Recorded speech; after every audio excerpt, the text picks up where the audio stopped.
We share. Oh, take a ride with me.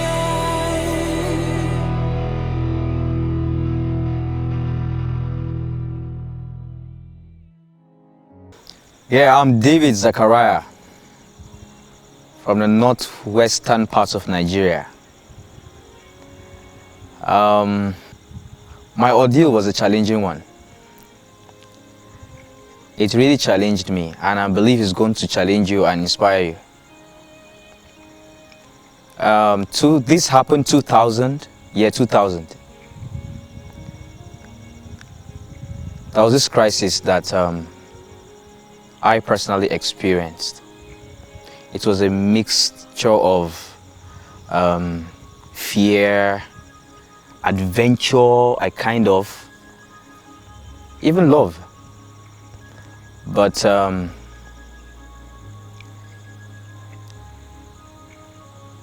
fearful part of the experience was so dreadful. I remember that year, I was still in my secondary school. I was in a senior class, SS1, which is my fourth year, and we were in school, though it wasn't closing time. Then parents started coming to school and picking their words, picking their children, guardians coming, and we started wondering what was happening. But lo and behold, when we started asking what was happening, we got to realize that there was a religious crisis. That was the first of its kind. Religious crisis? I remember we living peacefully with our Muslim brothers, and what is bringing the religious crisis? I grew up from a Christian home, and we were living together, we eat together, we do things together. So I started wondering what happened.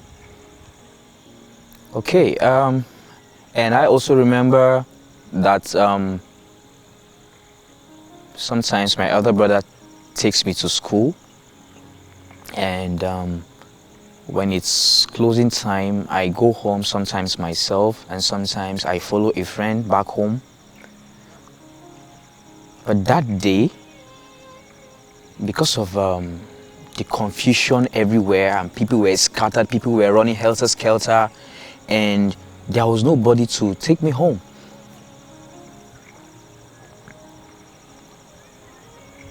So I was still in school with my 7 friends.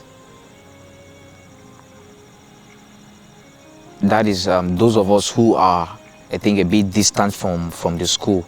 So we were still in school, and we were thinking on what to do, how we're going to get home, because there were no commercial vehicles or bikes to take us home.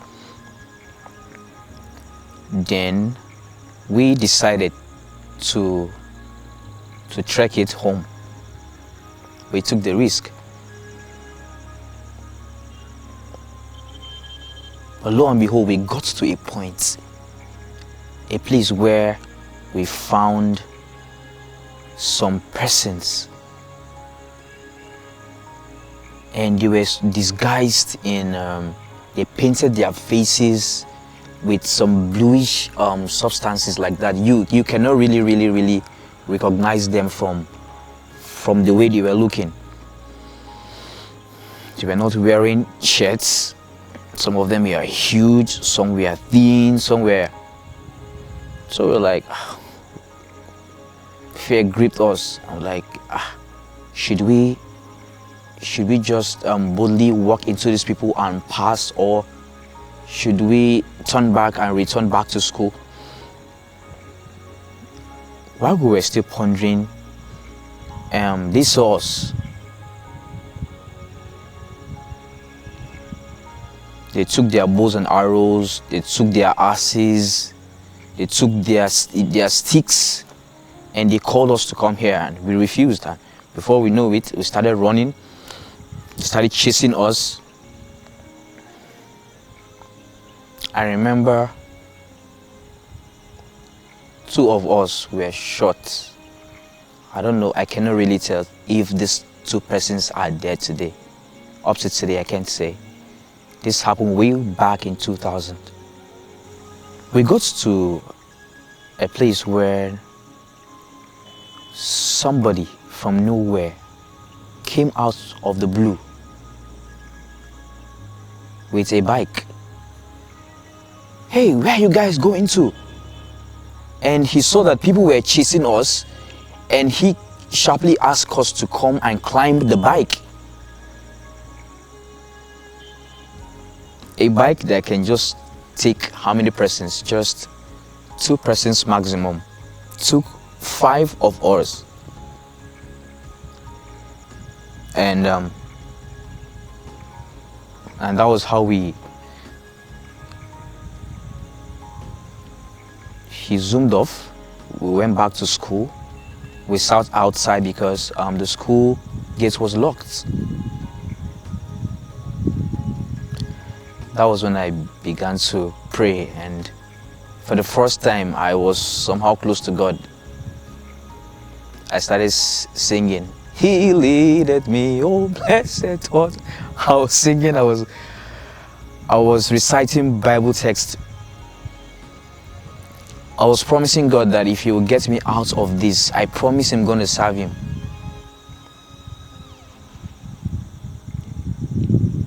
This is something I've never experienced, and I was gripped in fear. And before I could know it, or before we could know it, we started hearing voices from afar. The voices, people shouting, and the shouting was approaching us. I began to hear the howling of persons like coming closer and closer. Because where we were seated, it's just like a valley, and before we could know it, we saw people's head coming from deep the valley, coming up.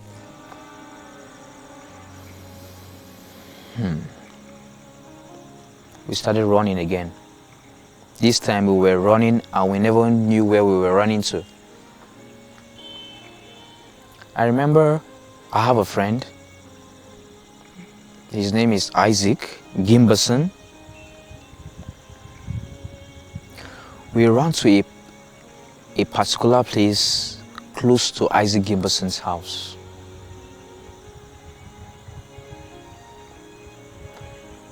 Then, since we were 5, the three among us said they can find their way home from that point where we were standing, and they left. So it is just I and my other friend called Julius Jato that were left. We now agreed. I said, I can find Isaac Gimberson's house from here. Let's trace the house. We traced the house, but as we were still moving, trying to get to the house, people were looking at us. What are you people doing? Don't you know that there is crisis and you people are just... But I believe that God was in control, God didn't allow anything to happen, because at that point, the people instigating this crisis were looking for people to kill. But we didn't see anybody right from where we started running to Isaac Gimberson's house. We didn't find anybody on the way. I got to Isaac Gimberson's house. We knocked at the gate and they peeped from the window. Isaac Gimberson saw us. I was like, why are you people here? What happened? He opened the gates and we entered. We sat down. They brought food I personally couldn't eat because I was so worried, because my parents are at home. I'm wondering how they'll be feeling, because they don't know where I was.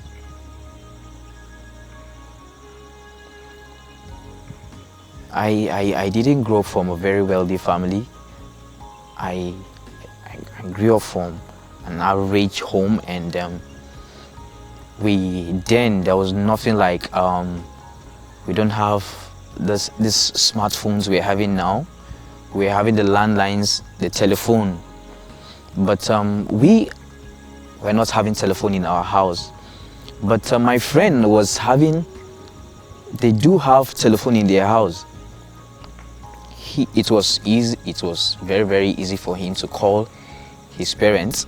He dialed the number, he called his parents and told his parents this is where he is. Then I think I remember staying in that place for 7 days. 7 days.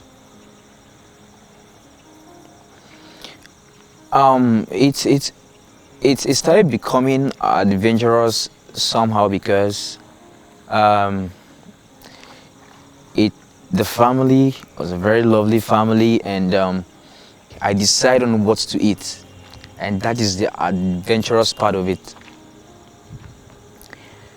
Now I was still worried about my parents. I don't know the situation they're into. I don't know. I didn't know if they are safe, if they've been killed, because they were right inside the enemies. They were right inside the enemies, in the midst of the enemies, the people instigating the crisis. I started wondering if they are safe. We hold hands together every morning to pray, committing my parents for God to take control of the situation. On the 7th day, Julius's parents called that they are on their way coming to the house to pick Julius. I was so happy for him. He came with security operatives, because his parents were well-to-do. He came with security operative to become a backup, to shield them from any attack. And when they came, Isaac Gimberson's mother had to beg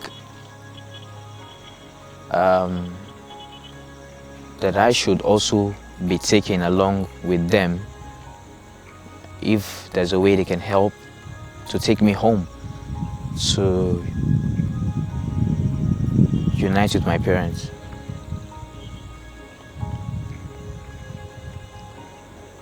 I followed them. They took me to where they were living. This place is called Nasarawa. Nasarawa, that was where they took me to. When we got to the house, after eating, we went out because the tension was still low then. And we went out to see what happened, the destruction that took place during the crisis. We saw a lot of things. In fact, we saw dead bodies everywhere. When you turn your right, you could find someone's head chopped off. When you turn your left or your right, turn your back, your front, you see dead bodies everywhere, littered everywhere. You see bloodshed, blood spilled everywhere.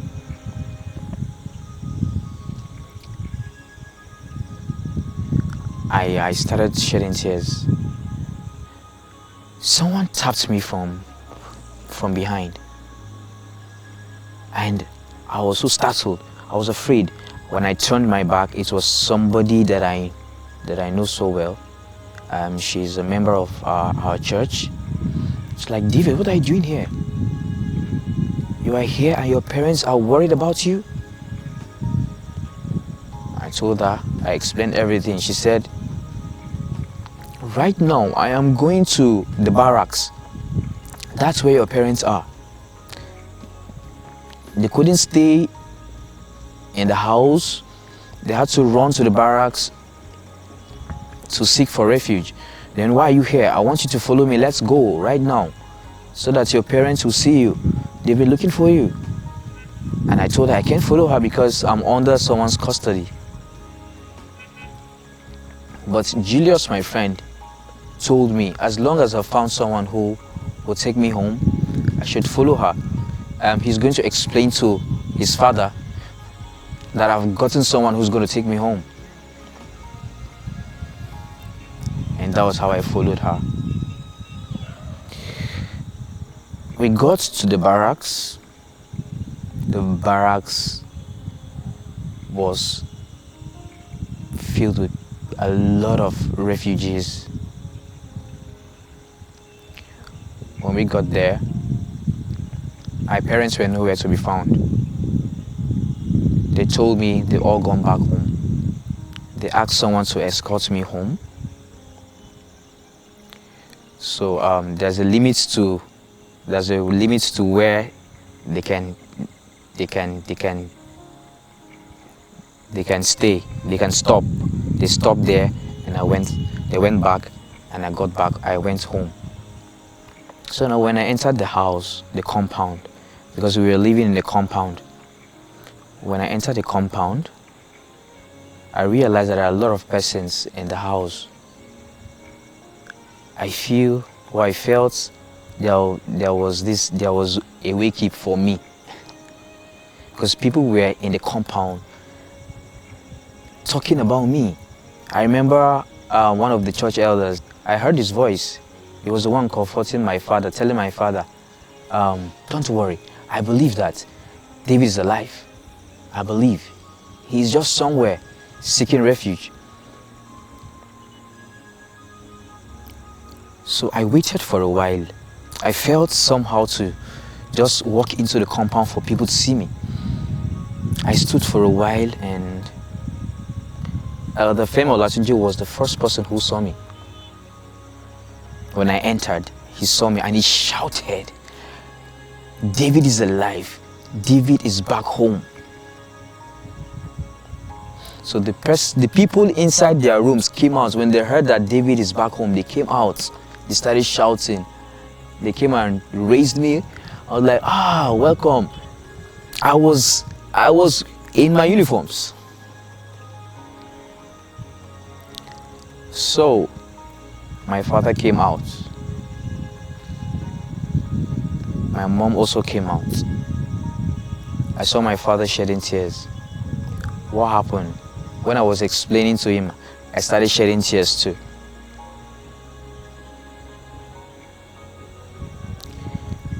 I was thinking that was over. Not until this part 2 of the crisis happened. I was still in school again. And this time around, I had to follow my Muslim friends back home. And since they were having a car, they asked me to follow them, to join them, and let's all go home together. Since we are living close to each other, so I decided to follow them. On our way, I remember passing several checkpoints mounted by, should I call, the crisis instigators. And when we stop, they will look at us, and the people I followed, the people inside the car, will now talk to them in a way, I don't know what they tell them, and we'll pass. They would tell me not to worry, everything's going to be fine. I remember passing the first checkpoint, the second, the third, the fourth even the 5th. Each checkpoint we get to, I'm always afraid. I'll be thinking, this is where my life will end. I'll keep praying in my mind that, please, Lord, I don't want to be a victim of this crisis.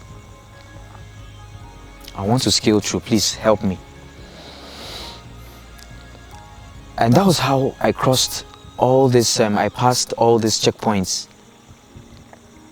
Now we got to a particular place where I could not cross anymore, and they said, David, we feel we'll take you home. You go and stay with us, and maybe later in the evening, when the tension subsides, we'll take you home. I said, fine.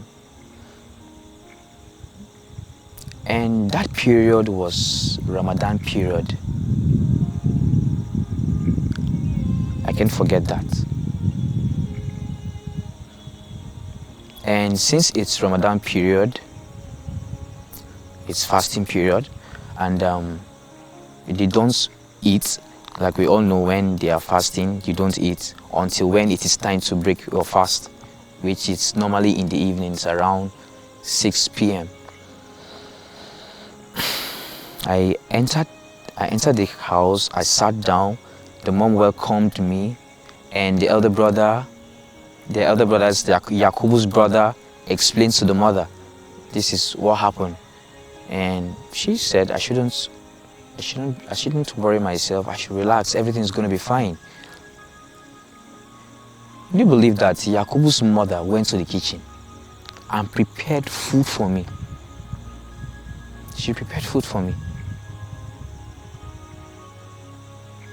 I sat down. I ate a very delicious meal.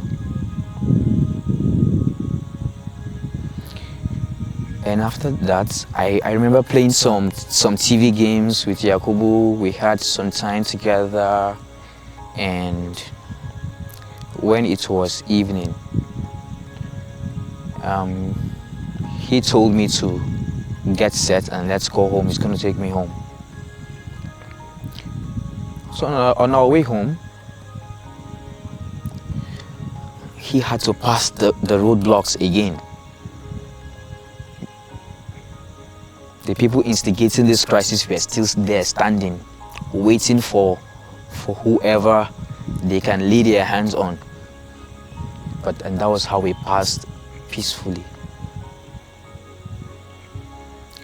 I got home. That was when I met my elder brother and my other siblings, also in good condition. This is an experience I don't want anybody to experience. If anybody has not experienced a crisis in his life, will be the one craving for violence, craving for crisis. But if you have experienced crisis, if you've experienced war,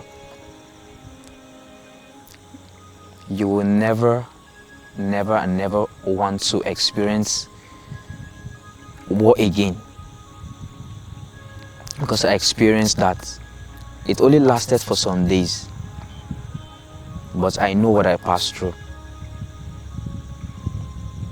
So I promise God ever since that I am going to serve Him.